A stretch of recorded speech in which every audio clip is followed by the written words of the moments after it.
வணக்கம். என் பெயர் வந்து ராஜேஷ்குமார்.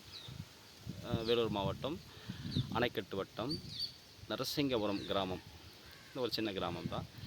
அங்கே நம்ம பார்த்திங்கன்னா இயற்கை விவசாயம் தான் செய்கிறோம். நான் பார்த்திங்கன்னா ஒரு 15 ஆண்டுகளாக இந்த மனவளக்கலை அப்படின்னு சொல்லக்கூடிய உலக சமுதாய சேவா சங்கம் அப்படின்னு சொல்லக்கூடிய ஒரு அமைப்பில் ஒரு பேராசிரியராக இருக்கிறேன். நிறைய கிராமங்களுக்கு இந்த உடற்பயிற்சி, யோகாசனம், தியானம் இதெல்லாம் சொல்லிக் கொடுக்குறோங்க. அப்புறம் வந்து பார்த்திங்கன்னா இந்த இயற்கை விவசாயத்து மேலே ஒரு பெரிய ஈடுபாடு.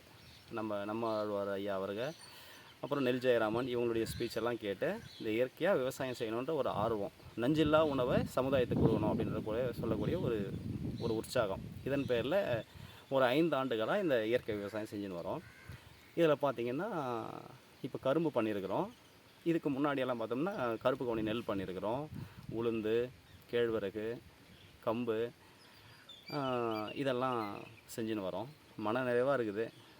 ஒன்றும் பிரச்சனை இல்லை. நல்ல மகிழ்ச்சியாக இருக்குது. நஞ்சில்லா உணவு கொடுக்கறதுக்கான ஒரு முயற்சி. எல்லோரும் சேர்ந்து செஞ்சால் இன்னும் நல்லா இருக்கும் அப்படின்னு சொல்லிட்டு ஒரு ஆசை. நம்ம ஃப்ரெண்ட்ஸ் சர்க்கிள் எல்லோரும் சொல்கிறோம். நிறைய பேர் நம்மகிட்டே நேரடியாக வந்தும் வாங்குகிறாங்க. நம்ம யூஸ்க்கும் பயன்படுது. இதுதாங்க. எல்லோரும் நம்ம இந்த இயற்கை விவசாயத்தை செஞ்சால் நல்லாயிருக்கும் அப்படின்னு நான் நினைக்கிறேன். வாழ்க வளமுடன்.